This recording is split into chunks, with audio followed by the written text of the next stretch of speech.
¿Cómo voy a salir Eduardo Tinelli sin presentación? ¿Cómo le va, Tinelli? ¿Cómo anda? ¿Cómo estás, Nicolás? ¿Todo bien? Bien. Cortito, de lo que estábamos escuchando, aparte ¿Estoy mal en decir que la gente ha disociado el tema situaciones judiciales? Yo repasaba rápidamente Moreira, Caram, bueno, ahora el caso de Sossi veremos cómo impacta, pero la gente no lo ha castigado electoralmente esas situaciones. No, de hecho, los casos que ponés son casos que fueron reelegidos. No sé si es una disociación o una interpretación, digamos, distinta de lo que se acusa y de lo que se hace y cómo se valora en forma diferencial una cuestión formal o legal de una cuestión cultural de manejo de los gobiernos departamentales. Creo que pasa un poco por ese lado también, no solamente... Hay una mirada montevideana también que valora distinto lo que son las realidades locales, ¿no? Sí, sin dudas. Y la mirada un poco de lejanía de los gobiernos departamentales versus lo que sucede en gran parte del interior del país, donde son más cercanas, digamos. Bueno, hablando de mirada montevideana, última foto de cara a las elecciones del próximo domingo. ¿Hay sorpresa? No hay sorpresas. La verdad es que no tenemos sorpresas. Ha habido, digamos, si bien vamos a ver, hay cierta estabilidad en los grandes números, no solamente con las encuestas que veníamos viendo, sino también con lo que ha sido el comportamiento electoral en los últimos 20 años en Montevideo. Esta es una encuesta que hicimos entre el 26 de abril y el 4 de mayo, 400 casos a telefonía celular de personas que votan en el departamento de Montevideo. El primer dato es, bueno, cómo votan los partidos. Hay una salvedad importante, es Montevideo, junto con Canelones y Salto, no hay competencia multipartidaria, es decir, si bien hay Partido Unidad Popular y otras, digamos, expresiones que participan, el gran juego, digamos, se da entre el Frente Amplio y la coalición republicana y no, digamos, con el Partido Nacional, el Partido Colorado, Cabildo Abierto y Partido Independiente por separado, como fue la elección de octubre, sino que van con el lema coalición republicana. Eso hace un escenario prácticamente binario, es decir, entre dos grandes opciones que se disputan la posibilidad de triunfo en la elección departamental de Montevideo. Vamos a ver el primer gráfico que nos muestra cuál es el resultado por partido. Y lo que nos muestra es al Frente Amplio con el 51%, la coalición republicana con el 41%, luego el voto en blanco y anulado y también recoge ahí lo de otros partidos, 6%, y tenemos un 2% que quedan sobre el final, que no deciden el voto hasta el momento, no saben o no contestan la encuesta. Este escenario es muy parecido a lo que tuvimos en 2020. En el 2020 el Frente Amplio sacó el 52% y la coalición republicana el 40%. Es decir, habría un 1% de transposición. Uno pierde uno y el otro gana uno. Exactamente. Todavía quedan dos de no sabe. Es decir, hay que ver si finalmente alguno de esos o los dos puntos se van hacia un lado o van uno y uno. Obviamente la foto que estamos mostrando deja el Frente Amplio, incluso salvaguarda del margen de error. Sí, está. Es decir, para la foto de Factum, si no hay un cisne negro, el Frente, digo, de acá que sea el día de la elección, ¿no? El Frente Amplio no debería perder la elección. No. De hecho, no solamente por esta última foto, sino también por lo que hemos visto a lo largo del tiempo. Es muy, incluso los movimientos que se han dado han sido en una línea esperable. Ahora después cuando lo veamos, en todo caso lo referimos específicamente, pero ha sido bastante en línea de lo que podía ser esperable. Tanto, lo que decía, por el perfil que teníamos de personas que no decían el voto, como por el comportamiento electoral anterior. Recordemos que esta elección presenta, como decía Eduardo, dos partidos, dos opciones, pero tres candidaturas dentro de cada uno de los partidos. Y el intendente es el candidato más votado dentro del partido más votado. Exactamente. ¿Qué pasa a la interna de los partidos? Bueno, ahí hay otra salvedad. No hay necesidad de llegar a ningún número específico, claro, ¿no? Es decir, bueno, para ganar en primera vuelta, cuando estamos hablando de la elección nacional, hay que llegar al 50%, ¿no? Acá no hay que llegar a ningún límite, por lo tanto, es simplemente que un partido le gane al otro y dentro del partido que ganó, la candidatura más votada termina siendo el intendente departamental. Bueno, vamos a ver cómo es esa competencia dentro de las candidaturas de cada partido. Bueno, lo que vemos es que el 51% del Frente Amplio se compone con un 26% de intención de voto hacia la candidatura de Mario Vergara, un 11% hacia la candidatura de Verónica Piñeiro, un 6% la de Salvador Esqueloto, y aparece un 8% de personas que dicen votaría el Frente Amplio, o tengo la intención de votar el Frente Amplio, pero no sabe o no se decide por cuál candidato. Esto aumentó entre la medición anterior y esta, pasó de 4 a 8%. Te voy a preguntar, con relación a la pasada, hay una disminución de Vergara. Hay una disminución de la intención de voto a Vergara, un leve aumento de Verónica Piñeiro, un leve aumento de Salvador Esqueloto y un leve aumento de quienes no deciden candidatura. De todas maneras, con Vergara con una ventaja clara. Sí, es una ventaja considerable, que es difícil que esto se pueda revertir.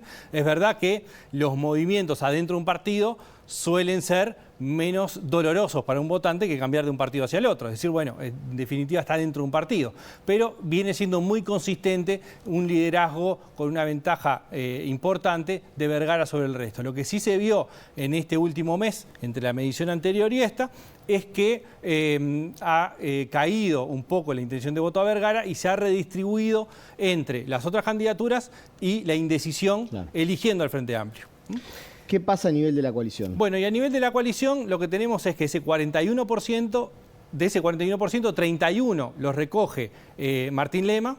Hay un 5% de intención de voto hacia la candidatura de Virginia Cáceres y un 2% hacia Roque García. Queda un 3% adicional de personas que dicen, voy a votar a la coalición, no tengo decidido a qué candidatura votar. Con este escenario podría darse, y seguramente ya es como que estoy imaginando un escenario de un posible discurso la noche del domingo, Martín Lema diciendo, perdimos, pero soy el candidato más votado por los montevideanos. Bueno, de hecho ya se utilizó en la elección anterior, cuando Laura Raffo, siendo candidatura única, sacó el 40% y de alguna forma se presentó como la candidatura más votada. Esto, digamos, es básicamente un juego discursivo, claro, porque en realidad uno de los motivos por los cuales Lema logra una ventaja tan amplia tiene que ver con que la competencia interna dentro de la coalición es relativamente baja. Hay bajo nivel de conocimiento de las otras candidaturas, un apoyo que llega tardío también, una designación como candidatura que llegan tardías. Entonces, parte de lo que colabora en esa distancia tiene que ver con cómo es la oferta a la interna. No quiere decir que unas candidaturas más fuertes necesariamente significarían un crecimiento de la coalición republicana, sino que la primera disputa en cualquier elección con candidaturas múltiples empieza por adentro y después pasa al segundo escalón. Entonces, es verdad, Martín Lema va camino a ser la candidatura más votada, pero en un escenario donde partido a partido queda en una desventaja importante. Vamos a ver la evolución de estos sondeos, de esta intención de voto. Creo que queda bastante claro en el gráfico que vamos a ver a continuación el comportamiento, ¿no? Cómo ha habido un crecimiento sostenido pero leve del Frente Amplio. Lo que decías también vos, a medida que va cayendo la barra de personas que no tenían definido el voto, sube la de la coalición porque eran mayormente votantes de la coalición de octubre. Eso lo habíamos hablado en algún momento. O sea, el comportamiento es totalmente esperable. Es esperable por dos razones. Una es por el perfil del no sabe, claro, es decir, el no sabe, el 13% que teníamos en el primer bimestre o el 9% del segundo bimestre, que ahora transforma en un 2%, era un perfil más cercano a la coalición en su mayoría. Pero además había otro elemento que también nos llevaba a pensar que era esperable un crecimiento mayor de la coalición en este periodo que del Frente Amplio, y tiene que ver con la lejanía o cercanía que había con el comportamiento esperado o el comportamiento pasado de los dos bloques. Porque el Frente Amplio arrancó con 47, que ya lo ubicaba muy cerca del nivel del 52 que tuvo en septiembre del 20, o que ha tenido sistemáticamente un par de puntos arriba o en general arriba, algunas veces por debajo del 50%. Es decir, ya estaba cerca del nivel esperable, digamos, que podíamos tener. Y mientras que la coalición, cuando estaba en el 32%, estaba lejos de lo esperable, que era más cercano al 40%. Entonces, ese crecimiento va achicando las diferencias, las va achicando dentro de lo que estábamos esperando.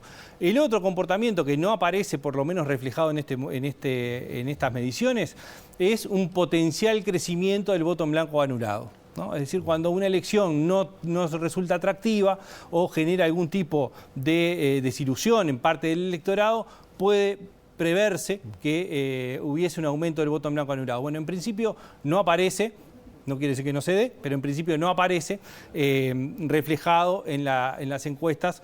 Primero tenemos un 8%, después bajó al 6% y se mantuvo en un 6%. Cerramos con la percepción, lo que siempre decimos, ¿no? ¿Quién cree el montevideano que va a ganar más allá de quién vota? Bueno, este es otro dato relevante y es que, bueno, ¿qué es lo que está visualizando la gente? No solamente el resultado del domingo, sino que se visualiza de 5 años para adelante. Es decir, bueno, ¿quién cree que va a gobernar Montevideo los próximos 5 años? Bueno, lo que tenemos es la consolidación que hemos visto de un aumento sistemático de la idea que gana el Frente Amplio. Nosotros arrancamos con en torno del 65% en el primer bimestre que creía que ganaba alguna candidatura del Frente Amplio. Pasó al 75% en la medición anterior y ahora es el 81%. Es decir, se va decantando la idea de que el Frente Amplio gana de nuevo y claramente una distancia muy grande de Vergara sobre el resto. Es decir, la visualización de la población es que el próximo intendente de Montevideo sería Mario Vergara. El 65% nombra a Vergara. Hay un 2% que nombra a Verónica Piñeiro, un 1% a Salvador Esqueloto y hay un 13% que dice va a ganar el Frente, no sé quién, pero gana el Frente Amplio. Y es el mismo nivel de quienes dicen que el próximo intendente puede ser Martín Lema. Entonces, el escenario, de alguna forma, para el domingo nos muestra que primero, que participamos en una elección que tu primera pregunta, no viene con sorpresas, que las encuestas han mostrado que en ningún momento se transformó en una elección competitiva, ¿no? Que no dio lugar para sorpresas, que la gente también visualizó que esto iba camino a esto, a un posible triunfo del Frente Amplio, y que en todo caso lo que podamos ver el domingo o lunes es, bueno, cuánto se movieron de su resultado de septiembre del 2020, suponiendo más o menos cuántos puntos por encima o por debajo estuvo el Frente Amplio del 50%, cuánto estuvo por encima o por debajo la coalición republicana del 40%. La distancia termina siendo eso, ¿no? Termina siendo cuánto se muevan esos pequeños puntos porcentuales, que son bastante gente, pero que en términos porcentuales son pequeños movimientos. Obviamente el próximo domingo vamos a estar con Eduardo Botinelli y todo el equipo de Factum, va a estar Oscar también con nosotros acompañándonos en la transmisión, porque no solamente se vota aquí en Montevideo, se vota en todo el país y allí sí aparece un colchón de incógnitas un poco más importante, ¿no? Sí, para ir desarrollando. Sin dudas, en otras columnas hemos ido repasando un poco el escenario. Hay departamentos donde ya tenemos bastante claro, digamos, partido y candidatura, otros que los partidos, qué partido puede ganar, están en competencia, y otros donde está claro que gana un partido, fundamentalmente el caso del Partido Nacional en varios departamentos, pero que hay una interna dura, fuerte y en algunos casos que se definen por muy pocos votos. Te esperamos el domingo. Nos vemos el domingo.